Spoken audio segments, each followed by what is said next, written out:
और आज हम देखेंगे डीमन स्लेयर सीजन 4 के एपिसोड नंबर 8 को। ये इस सीजन का आखिरी एपिसोड होने वाला है। इसके पिछले सभी एपिसोड्स के वीडियोस आपको हमारे चैनल पर मिल जाएंगे। तो चलिए जानते हैं इस आखिरी एपिसोड की कहानी को बिना किसी देरी के, जिसका नाम है हाशिराज असेंबल। अब तक हमने देखा कि तांजिरो और उसके दोस्त हाशिराज के पास आकर कड़ी ट्रेनिंग करते हैं, जहां इन्हें हर हाशिरा से कुछ सीखने को मिलता है। तांजिरो की हाशिरा ट्रेनिंग कंप्लीट होने ही वाली थी, लेकिन जिसका डर था वो हो जाता है। डीमन किंग मुजान किबुत्सुजी को पता चल जाता है कि डीमन स्लेयर्स का हेडक्वार्टर्स यानी कि मास्टर कागाया का घर कहाँ है, और बिना किसी देरी के वो खुद मास्टर कागाया से मिलने उसके घर में आ जाता है। मुजान सीधा कागाया के सामने जाके खड़ा होता है और अंधे होने के बाद भी कागाया समझ जाता है कि उनके सामने खुद मुजान खड़ा है, वो डीमन जिसकी तलाश उसकी फैमिली और डीमन स्लेयर्स हजारों सालों से कर रहे हैं। कागाया अपनी पत्नी अमाने से पूछता है कि मुजान दिखने में कैसा लगता है। अमाने बताती है कि ये डीमन बिल्कुल एक आदमी की तरह दिखता है, जिसकी उम्र 25 साल के आसपास होगी, लेकिन इसकी आंखें गुलाबी कलर की हैं और उसकी पुतलियां बिल्ली की आंखों जैसी है। कागाया कहता है कि मुझे पता था तुम जरूर आओगे, क्योंकि उबुयाशी की फैमिली पर तुम जरूर बहुत गुस्सा होगे। इसीलिए कागाया जानता था कि मुजान पर्सनली उसे मारने आएगा। मुजान कहता है कि तुमने सही कहा, हजारों सालों से उबुयाशी की फैमिली मेरे कामों में टांग अड़ाती आई है, लेकिन कितनी शर्म की बात है कि तुम पहले ही मौत के बिस्तर पर लेटे हो। ये देख मैं काफी निराश हुआ कि उबुयाशी की फैमिली का हेड इस हालत में पड़ा है। कागाया कहता है कि तुम सही हो। करीब 6 महीने पहले कागाया के डॉक्टर ने उसे कहा था कि वो 2-4 दिन में ही मर जाएगा, लेकिन कागाया अब तक भी जिंदा है, क्योंकि मुजान के लिए उसके दिल में जो गुस्सा है वो उसे मरने नहीं दे रहा। मुजान कहता है कि तुम्हारे सारे सपने धरे के धरे रह जाएंगे, क्योंकि अब मैं तुम्हें मारने वाला हूँ। कागाया इसके बाद रिवील करता है कि असल में वो और मुजान एक ही ब्लड लाइन यानी एक ही वंश के हिस्से हैं, क्योंकि मुजान हजारों साल पहले पैदा हुआ था, तो शायद ये बात उसे पता नहीं होगी। ये बात जानने के बाद भी मुजान को कोई फर्क नहीं पड़ता और वो कागाया से पूछता है कि तुम मुझे ये सब क्यों बता रहे हो।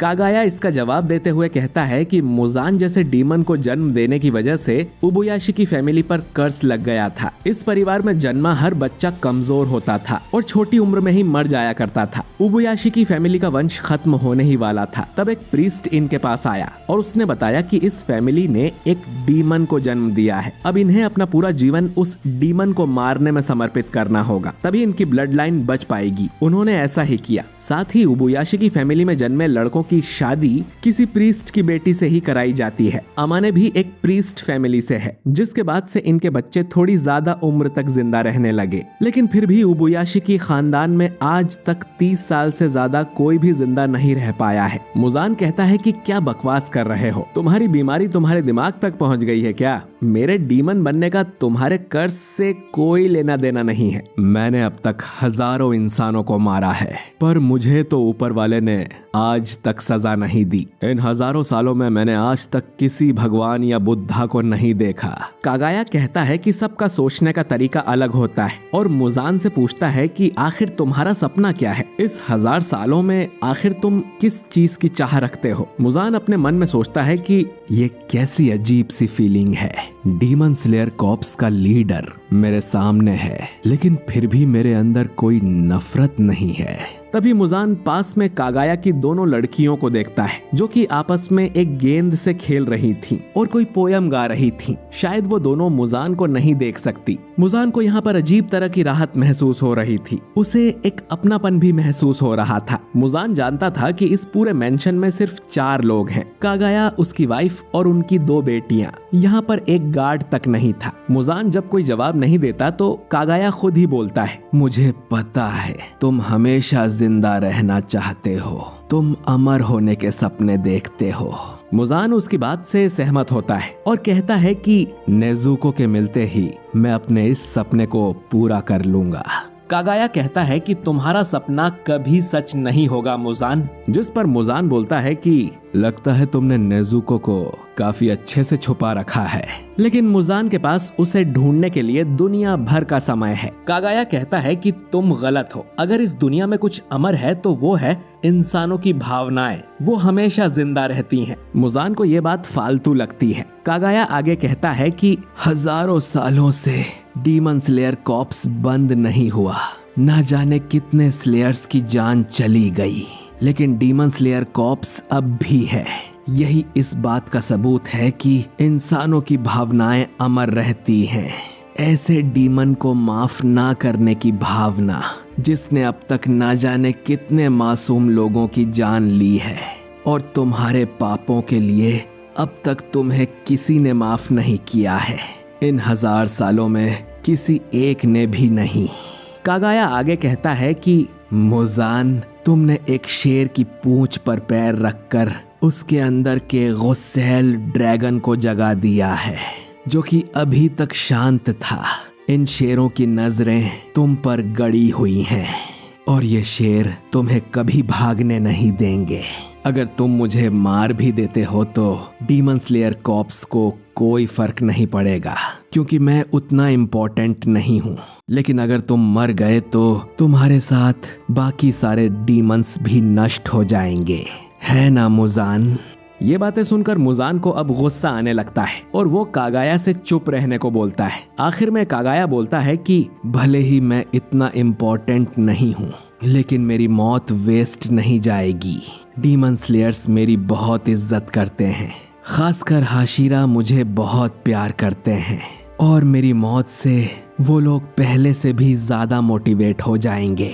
मुजान कागाया से पूछता है कि तुम्हारी ये बकबक खत्म हुई कि नहीं, और वो अपने पंजे से कागाया को मारने के लिए तैयार हो जाता है। कागाया कहता है कि उसकी बात पूरी हुई। उसकी बात इतनी देर तक सुनने के लिए कागाया मुजान का शुक्रिया भी करता है। इसी समय कासुगाई क्रोज ने चारों तरफ इमरजेंसी अनाउंसमेंट कर दी थी कि उबुयाशी की रेसिडेंस पर अटैक हुआ है, जल्दी चलो। सानेमी, ओबनाई, मित्सुरी, मुइचिरो, शिनोबू, गियू और तांजीरो सभी ये खबर सुनकर डर गए थे और पूरी तेजी से भाग रहे थे, और सबको अपने मास्टर की चिंता हो रही थी। पिछली जो हाशिरा मीटिंग हुई थी उसमें सानेमी ने कहा था कि मास्टर कागाया अकेले रहते हैं, उनकी सुरक्षा के लिए कम से कम 2 हाशिरास को उनके साथ रहना चाहिए। गियोमी कहता है कि जब से वो हाशिरा बना है वो भी मास्टर से यही सवाल कर रहा है, लेकिन उन्होंने सुरक्षा लेने से हमेशा मना ही किया है। उनका मानना है कि हाशिरास ज्यादा कीमती होते हैं और उनका इस्तेमाल पर्सनल गार्ड्स की तरह नहीं किया जाना चाहिए। शिनोबू बताती है कि उसने सुना है कि इतिहास में किसी उबुयाशिकी के हेड ने कभी कोई गार्ड नहीं रखा है। अब सभी मास्टर की चिंता करते हुए उनके मेंशन की तरफ भाग रहे थे। इधर इससे पहले कि मुजान कागाया को मार पाता,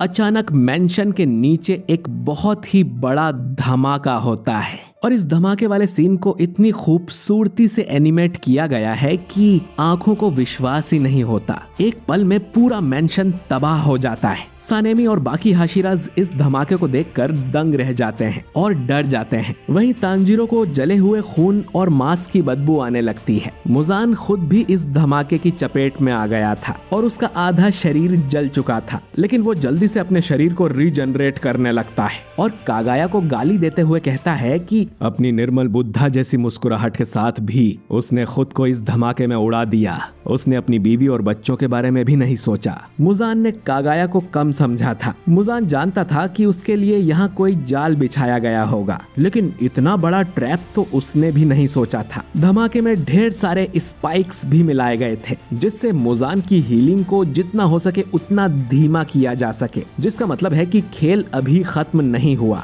कागाया ने और भी कुछ सोचा होगा। मुजान सेंस कर लेता है कि हाशिराज उसकी तरफ बढ़ रहे हैं, मगर मुजान को उनसे खतरा नहीं है। उस कमीने इंसान ने खुद को चारे की तरह इस्तेमाल किया है। उसने सारा गुस्सा और नफरत अपने दिल में दबाए रखा और मुजान को भनक भी नहीं लगने दी। इतनी कम उम्र में ऐसी खूनी सोच काबिले तारीफ है। क्या उसकी पत्नी और बच्चों को इस प्लान के बारे में पता था? खैर, मुजान अब शांत रहकर अपने शरीर को रीजनरेट करने में फोकस करता है, लेकिन तभी उसके चारों तरफ कुछ ब्लड सीड्स आ जाते हैं। मुजान समझ जाता है कि यह जरूर किसी का ब्लड डीमन आर्ट है। इन सीड्स में से ढेर सारे स्पाइक्स निकलते हैं जो कि मुजान के शरीर को जकड़ लेते हैं। मुजान अब पूरी तरह फंस गया था, लेकिन वो स्पाइक्स को एब्जॉर्ब करने लगता है। अचानक ही तमायो यहाँ आती है और मुजान के पेट में अपना हाथ घुसा देती है। मुजान को समझ नहीं आता कि तमायो कहाँ से आ गई। तमायो बताती है कि ये ब्लड सीड्स उस इंसान का ब्लड डीमन आर्ट है जिसे मुजान ने एसाकुसा में डीमन में बदला था और तमायो ने खुद को योशिरो के तालिस्मान से गायब किया हुआ था। मुजान सोचता है कि ये औरत आखिर यहाँ आई क्यों है। मुजान अब तमायो का हाथ भी एब्जॉर्ब कर लेता है और तमायो बताती है कि उसने अपनी मुट्ठी में एक दवाई रखी हुई थी जो कि डीमंस को वापस इंसान बना देती है। मुजान कहता है कि ऐसी कोई भी दवाई नहीं होती है, जिस पर तमायो कहती है कि किसी से मदद लेकर उसने ये दवाई हाल ही में बनाई है। मुजान अब तमायो का सिर पकड़ लेता है और कहता है कि उसे मुजान से नफरत करने का कोई हक नहीं है। तुमने खुद ही अपने पति और बच्चों को मार कर खाया था,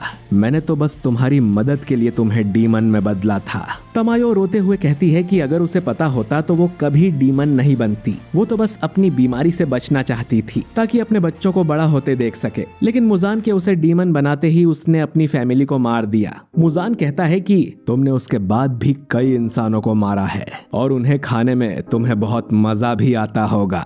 तमायो कहती है कि हाँ, उसने कई लोगों को मारा है और अपने उन पापों के प्रायश्चित के लिए आज वो भी मुजान के साथ यहीं मरेगी। इसके बाद तमायो चिल्लाते हुए कहती है कि ग्योमी, अब तुम्हारी बारी। इसके बाद हम ग्योमी को देखते हैं जो कि पहले से ही यहाँ आ चुका था और वो भी योशिरो के तालिस्मान से छुपा हुआ था। ग्योमी अपने चेन वाले हथियार को जोर से घुमाता है और उसके एक ही वार से वो मुजान के सिर के टुकड़े टुकड़े कर देता है। एक फ्लैशबैक में ग्योमी बताता है कि जब वो 18 साल का था तब उसकी मुलाकात मास्टर कागाया से हुई थी और वो तब सिर्फ 14 साल के थे। ग्योमी को इस बात से काफी हैरानी हुई थी कि कागाया उम्र में उससे भी छोटा है। कागाया ग्योमी से कहता है कि मैं जानता हूँ कि तुम खूनी नहीं हो और तुम सबकी सुरक्षा करना चाहते हो। ये सुन ग्योमी घुटनों के बल बैठकर रोने लगता है। ग्योमी बताता है कि कागाया उस समय भी वही बात करते थे जो कि लोग सुनना चाहें। ग्योमी की जब कागाया से आखिरी मुलाकात हुई थी तब कागाया ने यह प्रेडिक्ट किया था कि अगले 5 दिन में मुजान उसके पास आ जाएगा और कागाया चाहता था कि उसे चारे की तरह इस्तेमाल करके ग्योमी उसकी गर्दन उड़ा दे। ग्योमी पूछता है कि उसे कैसे पता कि मुजान आएगा, जिस पर कागाया कहते हैं कि ये तो बस उसकी इंस्टिंक्ट है। ये रिवील होता है कि उबुयाशी की फैमिली के पास कमाल की इंस्टिंक्ट होती हैं, जिसे फोरसाइट भी कहा जाता है, यानी कि उनके पास फ्यूचर देखने की एबिलिटी होती है। उसी के इस्तेमाल से उबुयाशी की फैमिली इतनी अमीर है और वो कई बार भारी संकट से भी बचे हैं। कागाया जानता था कि बाकी हाशिरास कभी भी उसे चारे की तरह इस्तेमाल करने को राजी नहीं होंगे, इसीलिए वो अपने सबसे पुराने हाशिरा ग्योमी को ये जिम्मेदारी सौंपता है। ग्योमी कहता है कि वही होगा जो मास्टर की आज्ञा होगी। कागाया अब ग्योमी का शुक्रिया करता है और उम्मीद करता है कि अब उसके कोई भी बच्चे यानी कि स्लेयर्स ना मारे जाएं। कहानी प्रेजेंट में आती है जहां ग्योमी मुजान का सिर उड़ाने में कामयाब हो गया था, लेकिन ठीक जैसा कागाया को लगा था कि सिर कटने से भी मुजान की मौत नहीं होती और वो वापस अपना सिर रीजनरेट कर लेता है। कागाया ने बताया था कि अगर सिर कटने से भी मुजान नहीं मरा तो सिर्फ सूरज की रोशनी ही उसे खत्म कर सकती है, तो ग्योमी को उसके साथ सनराइज होने तक बैटल करना होगा। लेकिन मुजान की रीजनरेशन पावर बहुत ज्यादा तेज थी। धमाके और तमायो के अटैक के बाद भी मुजान बहुत ताकतवर है, लेकिन ग्योमी खुद से प्रॉमिस करता है कि वो सुबह होने तक इस राक्षस को यहीं बांध के रखेंगे। मुजान अब अपने blood demon art black blood brambles का इस्तेमाल करता है और ग्योमी पर अटैक करता है, लेकिन ग्योमी स्टोन ब्रीदिंग के 3rd फॉर्म से उस अटैक को फेल कर देता है। तभी सानेमी यहाँ पहुंच जाता है और गुस्से में मुजान से पूछता है कि उसने मास्टर का क्या किया। इसके बाद बाकी हाशिराज भी यहाँ पहुंच जाते हैं और मास्टर के बारे में पूछने लगते हैं। मुजान को अब चारों तरफ से हाशिराज ने घेर लिया था, ठीक जैसा कागाया का प्लान था। ग्योमी अब चिल्लाकर सबको बताता है कि ये डीमन ही मुजान किबुत्सुजी है और सिर कटने पर भी उसकी मौत नहीं होती, जो सुनकर सभी हाशिरास चौंक जाते हैं क्योंकि उन्होंने कभी मुजान को नहीं देखा था। तांजीरो ही था जो पहले भी मुजान से मिल चुका है। अब सभी हाशिरास अपने ब्रीदिंग फॉर्म का इस्तेमाल करते हुए मुजान पर अटैक करने उसकी तरफ बढ़ने लगते हैं। तांजीरो भी हिनोकामी कागुरा का इस्तेमाल करता है, लेकिन जैसे ही ये सब मुजान के करीब जाते हैं मुजान मुस्कुराने लगता है। अचानक ही सभी हाशिरास के पैरों तले जमीन खिसक जाती है और वहाँ बड़े से दरवाजे आ जाते हैं, जिनके अंदर गिरने से ये सभी इन्फिनिटी कैसल में पहुंच जाते हैं। सिर्फ हाशिराज ही नहीं बल्कि गेन्या जो कि अपनी शूटिंग प्रैक्टिस कर रहा था, इनोसुके जो कि खाना खा रहा था और बाकी सभी डीमन स्लेयर्स भी इन्फिनिटी कैसल के अंदर जा गिरते हैं। कासुगाई क्रोज उड़ते हुए देखते हैं कि ये जगह खत्म ही नहीं हो रही थी। इनोसुके तो यहाँ आकर खुश हो जाता है और लड़ने को तैयार भी हो जाता है। बाकी सब डरे हुए थे। अगर कोई डरा हुआ नहीं था तो वो था जेनित्सु, जो कि चेहरे से बहुत सीरियस लग रहा था। बाकी सभी हाशिराज अलग अलग जगह पर जाकर गिर रहे थे। मुजान तांजीरो से कहता है कि तुम्हें सच में लगा कि तुम मुझे पकड़ सकते हो? तुम सब नर्क में आ गए हो। आज की रात एक भी डीमन स्लेयर जिंदा नहीं बचेगा। तांजीरो चिल्लाते हुए कहता है कि अगर कोई नर्क में जाएगा तो वो तुम हो मुजान, मैं तुम्हें छोड़ूंगा नहीं। मुजान भी उससे कहता है कि हिम्मत है तो मार के दिखाओ, कमा दो तांजीरो। और सीजन का आखिरी एपिसोड यहीं पर खत्म हो जाता है। तो दोस्तों, आपको यह हाशिरा ट्रेनिंग आर्क कैसा लगा कमेंट करके जरूर बताइए। जैसा कि मैंने आपको कहा था कि ये आर्क तूफान के पहले की शांति था और अब अगले आर्क में हमें हाशिराज और अपर मून डीमंस के बीच महायुद्ध देखने को मिलेगा। दोस्तों, ये बात अनाउंस कर दी गई है कि अगला जो इन्फिनिटी कैसल आर्क है उसे 3 मूवीज में डिवाइड करके रिलीज किया जाएगा, यानी कि हमें अगले सीजन की बजाय 3 मूवीज देखने को मिलेंगी। यानी कि हम एनिमे लवर्स साथ बैठकर बड़े पर्दे पर इस कमाल के आर्क को देख पाएंगे। मैं बस यही चाहता हूँ कि मूवीज में ज्यादा टाइम ना लगे और हर साल कम से कम एक फिल्म तो रिलीज की जानी चाहिए। बाकी आपके हिसाब से डीमन स्लेयर का अगला सीजन आना चाहिए या मूवीज? कमेंट करके जरूर बताइए। बाकी हमारे इस चैनल को सपोर्ट करने के लिए आपका तहे दिल से शुक्रिया। बाकी अब मुझे कौन सा एनिमे एक्सप्लेन करना चाहिए ये कमेंट करके बता देना। वीडियो पसंद आया हो तो इसे लाइक और शेयर कीजिए और अगर आप हमारे चैनल को सब्सक्राइब करके बेल आइकन जरूर दबाइए। बाकी मैं मिलता हूँ आपसे बहुत ही जल्द अगले किसी नए वीडियो के साथ। शुक्रिया।